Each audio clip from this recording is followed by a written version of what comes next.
Alright, now we're going to try and fix this wiring harness up some so we can put the module back in and see what happens.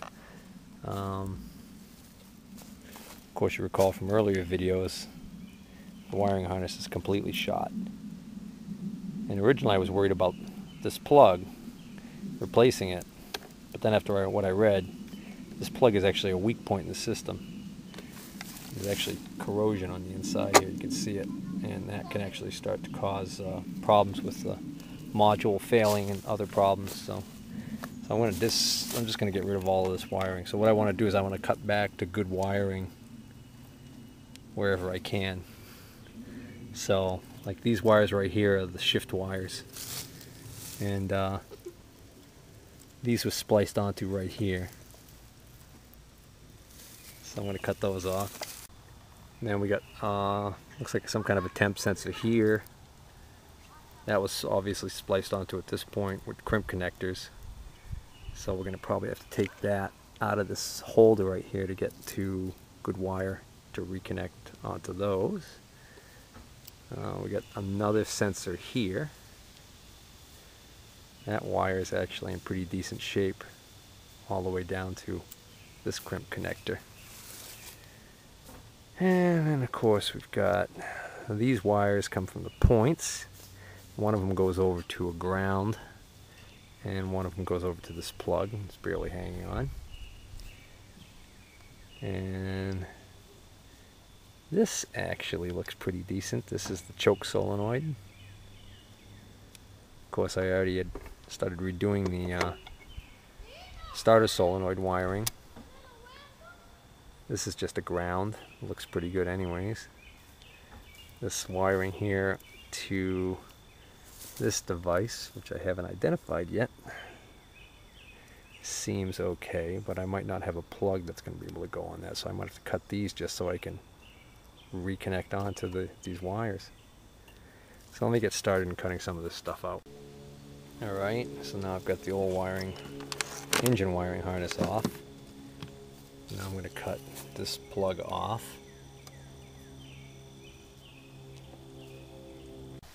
Okay, this is the grounding lug or spade coming from the points wires that I cut back.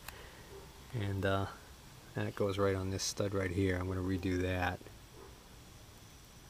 And I'm going to check continuity at the points first. Just looking at some other things, like didn't even realize this until I pulled this out, looked at it.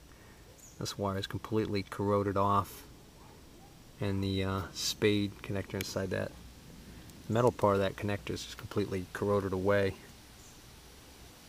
So that, you know, who knows how long that's been like that. I believe this is a vacuum switch, so I'm gonna have to hopefully, that wire's a little short, hopefully we'll still be able to splice something on there to make that work.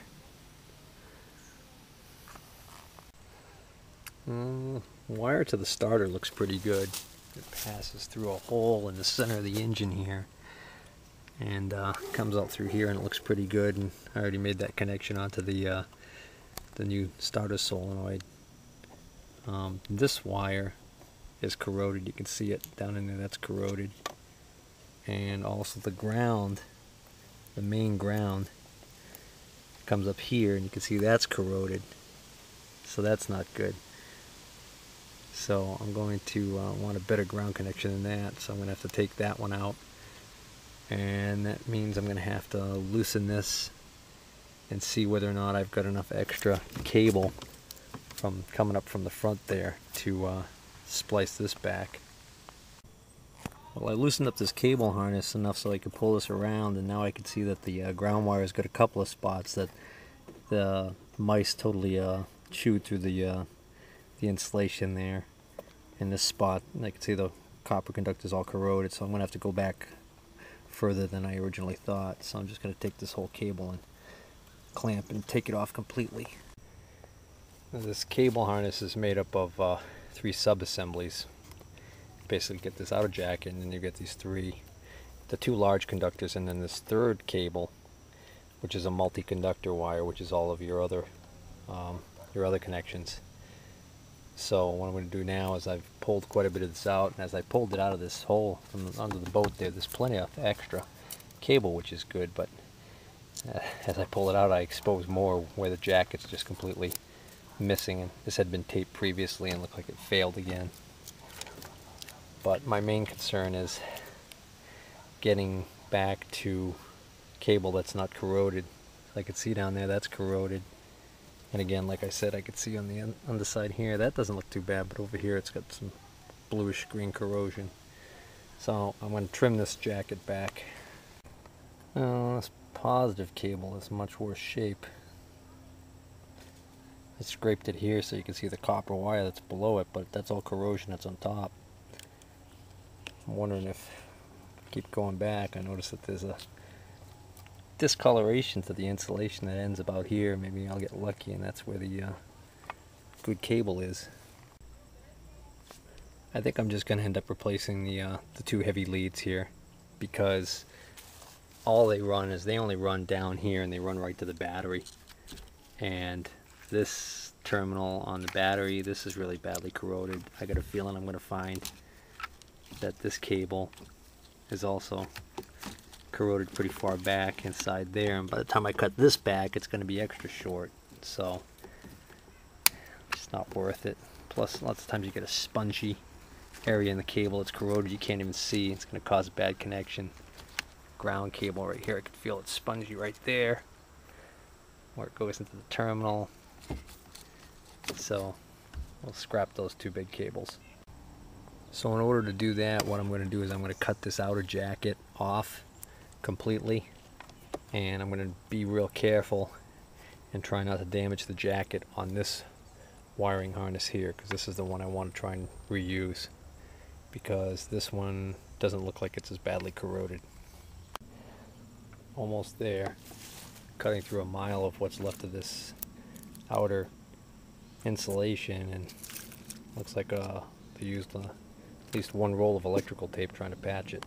Okay, I'm doing a continuity check on the points, and I'm getting resistance, a reading, not an open reading, but a reading of very high resistance, and it doesn't matter what position I've got the flywheel in, and as I move it, it changes some, but it certainly seems like those points, I'm thinking maybe there's a lot of junk between the contacts that's giving me the high resistance, and a lot of corrosion that's causing me not to get any low resistance readings when they close. Yeah, I got some jumper wires on there so that you can see what I'm seeing for a reading. This position here is open, but as I turn it, I get kind of low resistance for a second, shoots right up. That's over 500,000 ohms. Turn it all the way around, and that shoots back up to open. So that looks like that's the points closed position.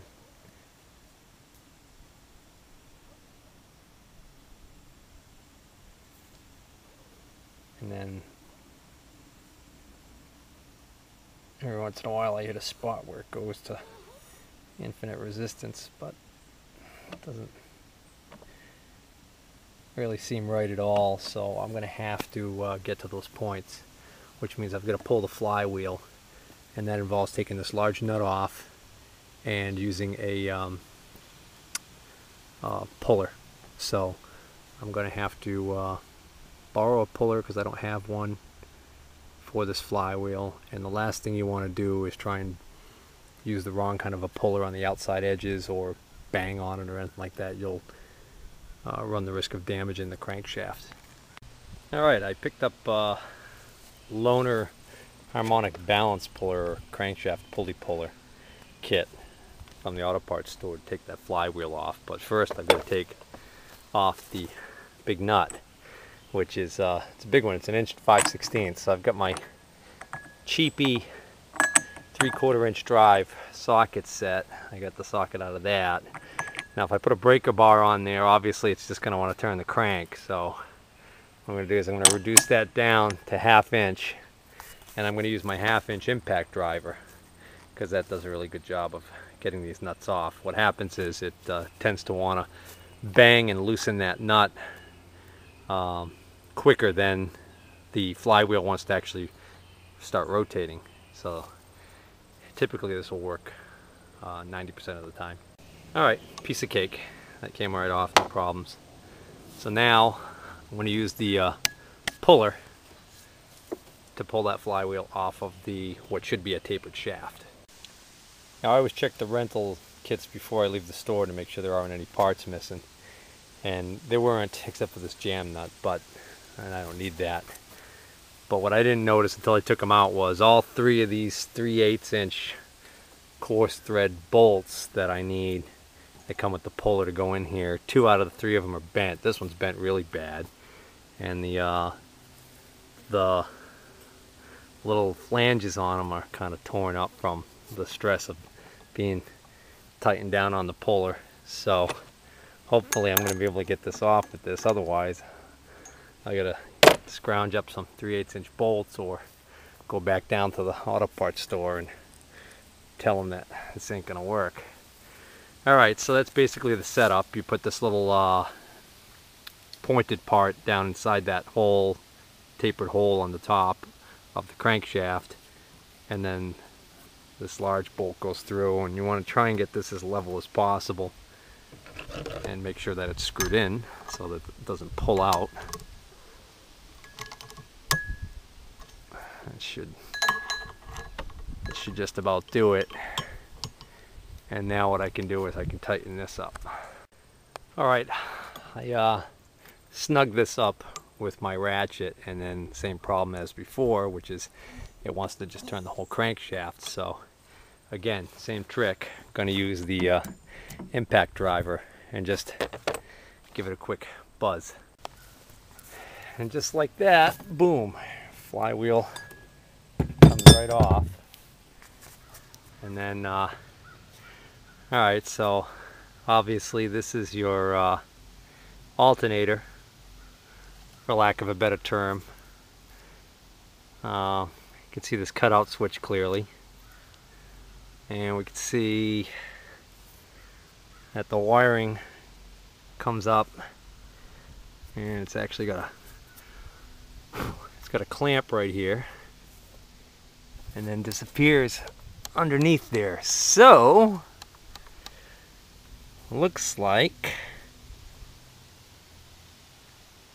the alternator is on top, and then you got the distributor below that, and then it looks like the disc that probably has some sort of timing advance feature on it here. Anywho, I'm going to want to clean up that shaft. It's got some rust on it. Important note, you never want to put any kind of lubricant on this shaft. This is supposed to be completely dry and void of any lubricant. If you do that, if you like put oil or grease on here and then you put the flywheel on, you're going to have probably experience a lot of problems with this keyway snapping. So that keyway is actually in 2 pieces. Looks like it's broken, so I probably should get a new one of those while I've got this apart.